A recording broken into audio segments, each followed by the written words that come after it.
अस्सलाम वालेकुम class, this is Mohammad Iqbal Bhabha. Welcome again to this MFA series. उम्मीद करता हूँ कि आपको ये सीरीज अच्छी लग रही होगी। कमेंट्स लाइक जरूर करिएगा और वर्ड्स को भी स्प्रेड करिएगा और जरूर बताइएगा कि कैसी लग रही है सीरीज। आज की तारीख में we are going to discuss about the relationship between discount rate and NPV. ये बहुत ज्यादा जरूरी है कि डिस्काउंट आपका जो रेट है और एनपीवी में क्या रिलेशनशिप है। ये इसलिए जरूरी है क्योंकि जब आप आईआरआर कैलकुलेट करेंगे तो आप लोगों के लिए बहुत ज्यादा जरूरी होगा। देखिए, इनका इनवर्स रिलेशनशिप होता है, यानी कि फॉर एग्जांपल अगर आप डिस्काउंट रेट को बढ़ाएंगे ना तो एनपीवी जो है वो कम हो जाएगी, और अगर आप डिस्काउंट रेट को कम करेंगे तो एनपीवी बढ़ जाएगी। सर, इसको इसको हम क्यों कैलकुलेट करते हैं, इसको इसकी जरूरत क्यों है इस रिलेशनशिप की? इस रिलेशनशिप की जरूरत इसलिए है हमें ताकि हम आईआरआर कैलकुलेट कर सकें। यहाँ पे एक और बात याद रखिएगा, डिस्काउंट को हम कॉस्ट ऑफ कैपिटल भी कह सकते हैं, डिस्काउंट को हम वैक भी कह सकते हैं, और डिस्काउंट रेट को हम कॉस्ट ऑफ कैपिटल वैक के नाम से भी जान सकते हैं, और इंटरेस्ट रेट भी कह सकते हैं। ठीक है जी, इंटरेस्ट रेट भी कहा जा सकता है। तो इसका ताल्लुक एनपीवी के साथ यही है।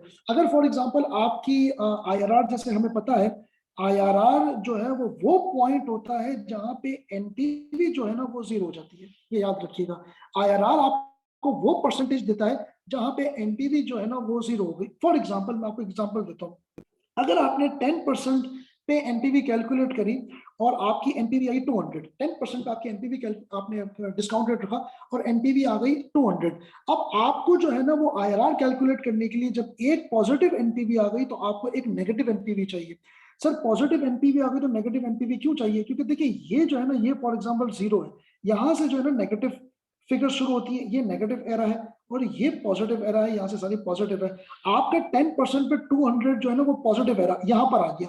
अब आपको एक नेगेटिव एरा पे भी परसेंटेज, यानी ऐसा परसेंटेज बताएं जिसमें मेरी ये जो 200 वाली एनपीवी है ना ये नेगेटिव हो जाए। जाहिर सी बात है आप परसेंटेज को बढ़ाएंगे। फॉर एग्जाम्पल आप 20 करते हैं, 20 करने के बाद अज्यूम कर रहे हैं कि यहाँ -200 आ गई, यानी कि आपकी जो एनपीवी है ना वो नेगेटिव हो गई, यानी कि पी एनपीवी है तो ये एन एनपीवी हो गई, नेगेटिव एनपीवी हो गई और -200 पे चली गई। यानी कि अब आप यहाँ पर आ गए, अब आप 20% पे आप यहाँ पर आ गए और 10% पे आप यहाँ पर हैं। तो आप देखें जैसे आपने डिस्काउंट रेट को बढ़ाया आपकी एनपीवी घटना शुरू हो गई, 200 से नीचे आना शुरू हो गई। डिस्काउंट रेट जब 10% था तो एनपीवी पॉजिटिव, डिस्काउंट रेट बढ़ा तो एनपीवी नीचे आना शुरू हो गई।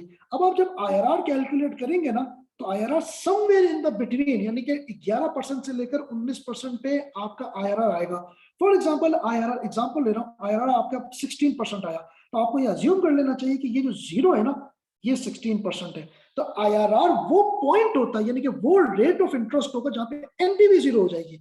उसके बाद का जो पॉइंट होगा 10%, उस पे एनपीवी जो है वो ज्यादा होगी, उसके बाद उससे नीचे का जो होगा उस पे एनपीवी कम होगी। आप देखें कि 16% से आपने 10% किया, यानी कि डिस्काउंट रेट को कम किया तो एनपीवी पॉजिटिव होना शुरू हो गई, और 16% से आपने डिस्काउंट रेट को जब आप बढ़ाओगे 20% पे गया तो एनपीवी नेगेटिव होना शुरू हो गई। तो ये याद रखिएगा कि relationship between the discount rate and NPV is inverse relationship, and IRR is a point at which the NPV intersects the graph at zero. अस्सलाम वालेकुम क्लास, अपना ख्याल रखिएगा, फीडबैक जरूर दीजिएगा। अल्लाह हाफिज।